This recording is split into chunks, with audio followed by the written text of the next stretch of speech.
What's up, everybody? Happy Friday. Hope all you're having a great day so far today. Getting into this episode of GH. I found it funny how Lois was sitting there talking about the boathouse is still a crime scene. I'm like, how the hell is it a crime scene? Wasn't there just a brunch there the other day? Like, they had a whole brunch.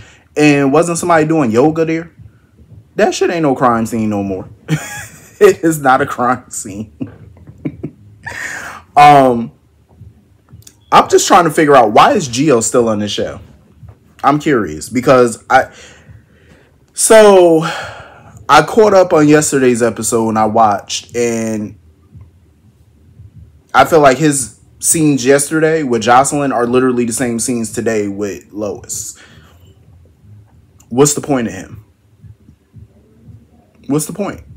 All he keeps doing is asking people, oh, why this person don't like Sonny? Why this person got beef with Sonny? Oh, what's the story with Sonny and this person? Like, oh, Sonny's always been kind to me. I mean, dude, he's been kind to you because you were a kid. He was helping you out, whatever. He showed you that kindness, you know, that nice side to him. Everybody else don't like him because they see that asshole gangster side to him. You know what I'm saying? It's like he has a dark side to him that Geo hasn't been exposed to just yet. You know what I'm saying? So he need to stop walking around asking why everybody don't like Sonny, why this one mad at him. But it's not your business. If Sonny's not telling you all of this, or you can't Google it your damn self, like you can't Google this man's history, you need to just stop asking it until you see it for yourself. I'm just saying. Lois really do need to get rid of that new accent of hers. Like, she need to go back to her original sound. Stop trying to change who she is. Like, at the end of the day, I get where she coming from. She feels like Ned and Sonny are similar in many ways. But stop trying to force that man to get along with Sonny. If Ned don't like Sonny, Ned don't want to fuck with Sonny, that's Ned's business. He doesn't have to like Sonny. Just because Lois likes him, just because Geo likes him, that's y'all business. Y'all are free to like whoever you want. Ned is free to dislike who you like. You know what I'm saying? You're free to like who you want. That don't mean he gotta like him. My thing with Ned is, I didn't like how he tried to throw that in Michael's face. Like, oh, your father, oh, if your father wasn't over here, John Cates wouldn't have been murdered. But that's not Michael's fault, though, and I felt like he was trying to blame Michael for that or whatever, for inviting Sonny over, or Sonny coming there or whatever. Michael is not responsible for his father's actions. Like, he's really not. Just like Ned is not responsible for his mother's actions. Like, what if people blame Ned for every little bad thing Tracy has ever done? You can't. Just like you can't blame Michael for every damn thing Sonny does. Michael has no control over that. I did agree with Michael in terms of trying to get Valentine out of ELQ. I think now is the perfect time to try to remove him, because I feel like it's a bad look for the company to keep him on as CEO. They need to make their move. You know what I'm saying? And for Michael to throw Valentine even being CEO in Ned's face, I think that's a little ridiculous, because at the time it made sense to make Valentine the CEO, even though Ned had ulterior motives for doing it. But business-wise, it made sense. I mean, Valentine has a proven track record in business. He turned Cassadine Industries around. You know what I'm saying? Made that company profitable again. So he wouldn't have made a horrible CEO. The problem is he's back in his criminal shit again. So now is the time to get his ass up out of there. And instead of them fighting about it, they need to work together on this. And I feel like Ned is trying to keep Michael out of his way, because Ned feels like, well, if Michael comes back to ELQ, regains the CEO position, Ned is pretty much going to go bye-bye as the chairman of the board. I think that's what Ned feels like. He feels like he's going to be pushed out again. I mean, it could happen. I mean, it could, but it's like, wouldn't you rather work together and show Michael like, yo, I'm not new to this. You know what I'm saying? Even though I feel like Ned shouldn't have to prove anything to Michael, because Ned has had a proven track record as well at ELQ. That's why whenever the company was in trouble, Edward would always run to Ned to come back and run the company, you know, to the point where Ned got sick of it. I think they just need to come together, but that's the Quartermain way. You know, that's what they do. They bicker, they argue, they go back and forth. That's what they do. So anyway, moving on from that.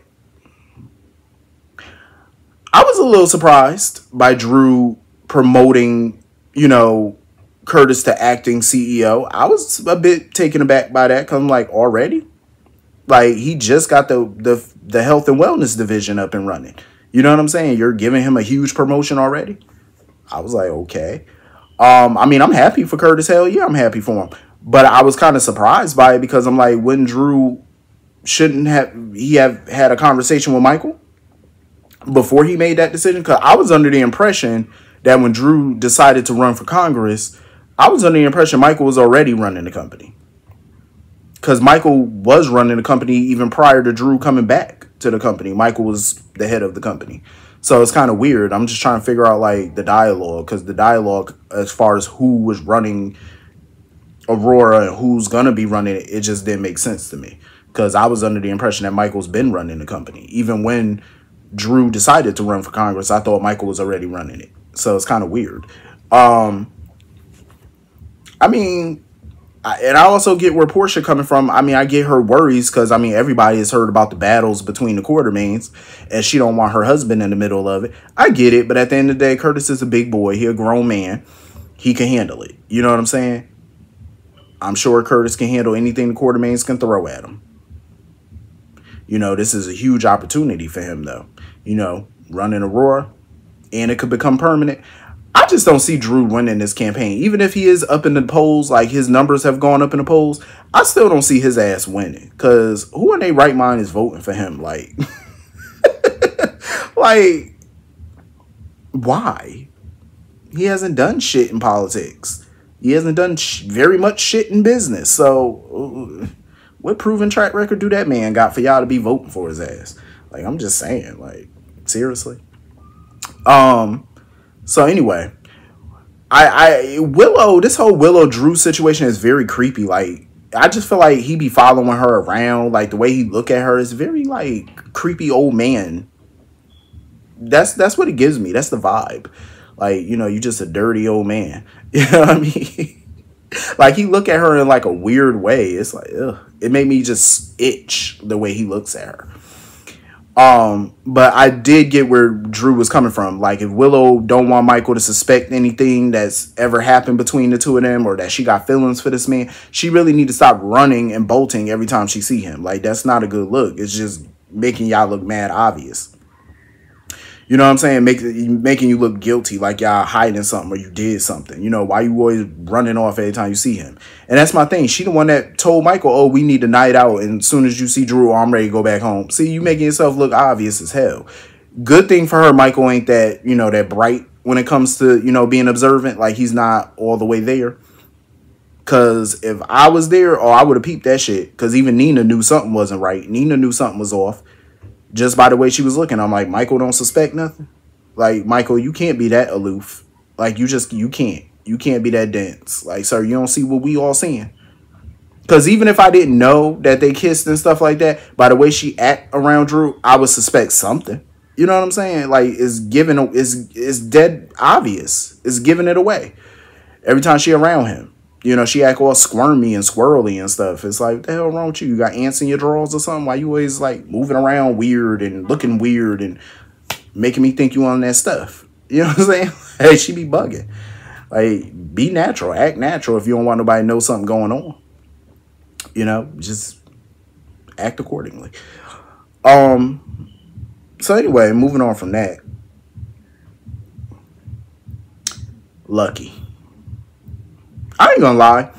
I like that little hallucination that he had of Liz tending to his little wound and stuff like that. I actually liked it. But Lucky was pissing me off when he was responding back to, you know, the hallucination of Elizabeth. He was pissing me off. Like, he really was.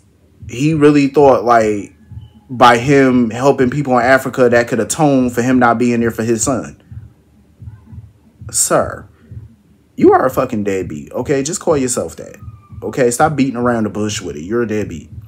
And still sitting there, oh, I don't know if I can come back home. Do you think I should?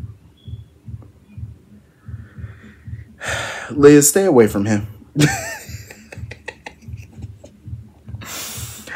At this point, I better not see Liz trying to get back with him. Like, I better not freaking see it. Because no. Hell no. Hell no.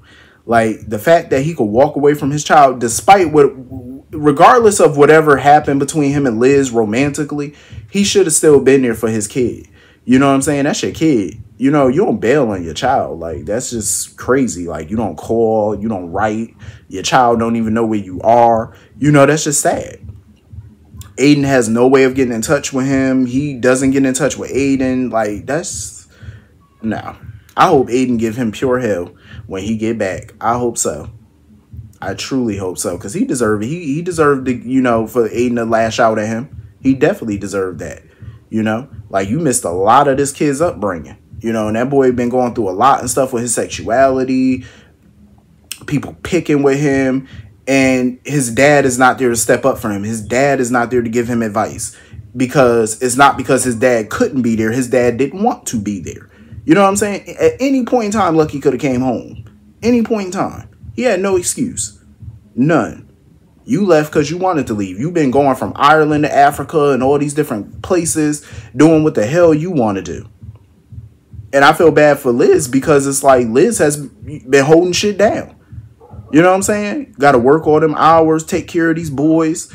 She can't just jump up and go to any country whenever she want to go. When the hell is the last time you ever heard of Liz even going on a vacation? Never. But yet Lucky get the traipse around with his broke ass all over the damn place, while she got to play mother, dad, referee, nurse, doctor, ride share. You know what I'm saying? Banker. She got to play all these different roles to these kids while he get to do whatever the hell he want to do. Like, no, that man deserved to get chewed the fuck out by Liz and by Aiden. Fuck that. Same way Jason deserved to get chewed out. The hell with that. Like, these dudes get to do whatever the hell they want to do, but the other parent got to be stuck playing all these different vital roles to these kids. Like, that ain't right. Nope. Because that's what I get tired of watching on daytime TV. Like, when these little deadbeat parents come back and the child and the other parent don't, like, lash out too much. I'm like, nah, fuck that. I want to see them crash the fuck out on his ass, because he deserved it. He deserved that. So anyway, moving on from that. I mean, he definitely got a lot of Luke in him, though. The way he took that switchblade out and started picking that lock, I say, yeah, you definitely are your daddy child. But I feel like this whole Sidwell situation with Jason and Anna, it was dumb. Them coming to that casino or that club or whatever, that shit was stupid, because I feel like he pegged them the moment they walked in that door. He knew something wasn't right with them too. They just don't blend in. You know what I'm saying? Jason and Anna, when you see them walk into a room, they can't blend into the room. That's the problem. They stick out. And he noticed them, and I saw that when I watched yesterday's episode. He noticed them the moment they walked in that room. He noticed them. Like, they just stick out like a sore thumb. And I already knew their little plan wasn't gonna work. Like, for a spy, Anna is not slick. Like, Holly was watching her like a hawk take that man phone. But what pissed me off was the way Anna was trying to judge Holly. Oh, she a con. This ain't nothing but a con for her. How you gonna judge her after all the shit you done? And who cares if that girl conning rich men out their money? That's her business. Shit, she got to make a living. Could she do it the legit way? Yeah, but at this stage in her life, fuck that. What she gonna do? Go get a job at Mickey D's? Like, this how baby girl making her money. Get your coin. You know, like, do what you gotta do. I ain't mad at it. You know, make your money. But I definitely feel like Sidwell know Jason and Anna are up to something. Like, him even inviting them back to the compound, it's a trap at this point. I feel like he definitely setting their asses up. And they think that this is their opportunity to get up in there and get Lucky. It's not going to be that easy. So I hope Jason and Anna got their guns. Because I hope they got a plan. Because I'm pretty sure they're going to be probably patted down to make sure they don't bring no weapons in. Their stuff is probably going to get searched. Sidwell don't seem like he no slouch like that. Like, he just letting randoms come all up in his property with weapons. Like, he gonna pat y'all down.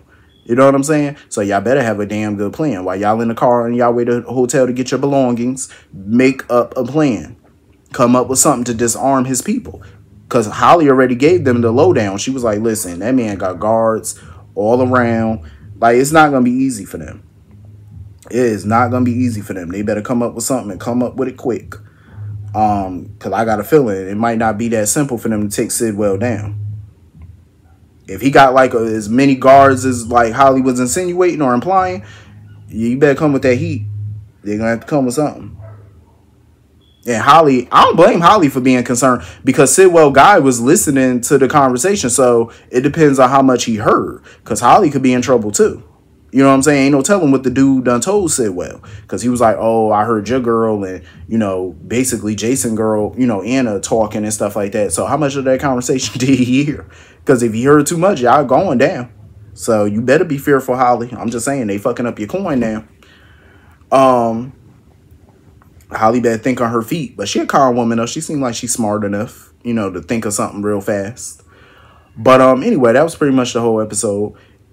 Hit the comment section. Let me know what you all thought about this episode. Actually, before I go, I cannot fucking wait, y'all. The news that came out yesterday about the new soap, Beyond the Gates, they done changed the name. Because remember, it was called The Gates. Now it's called Beyond the Gates. Baby, I am so happy with this show. Because I'm hearing all good things. Like, I seen the 3 leading females that they just hired. And I'm here for it. I am so here for it. They got Tamira Tooney. Y'all know Tamira Tooney. That's a legend. They got her playing the mama on the show. They got Daphne. I think her name is Daphne Dupla. I don't know how they pronounce it. But y'all remember her. If y'all watch One Life to Live, y'all remember Daphne. She played Nora's daughter, Rachel, in 2009 on the show. Remember she was dating Sean Evans? That they got her. She gonna play one of the daughters. She is fucking gorgeous. Let me tell you something. I cannot wait for this. Then they got my boo. They got my boo Carla Mosley, who played Maya on she played Maya Avant on The Bold and the Beautiful. They got her playing the other daughter. I am so happy with that casting. Once I seen that casting news, I said, oh, I'm here for this shit. I've been here for the Beyond the Gates, but I'm really here for it now. Because I know this is going to be good. You got some heavy hitters coming on this show. This is going to be good. Plus, I seen some of the writing staff that they done hired for the show. And I recognized some of the names on the writing staff. I said, oh, we going to get some shit. Oh, we going to get some good shit here. Beyond the Gates can't get here fast enough because I am patiently waiting for it. I can't wait to see the characters. I can't wait to see the sets. I can't wait to see the drama. You know what I'm saying? I think it's going to be good. This is going to be good. But yeah, hit the comments. Let me know what y'all all thought. And I will see y'all all later. Hope you all have a great day. Have a great weekend. See you all later. Peace.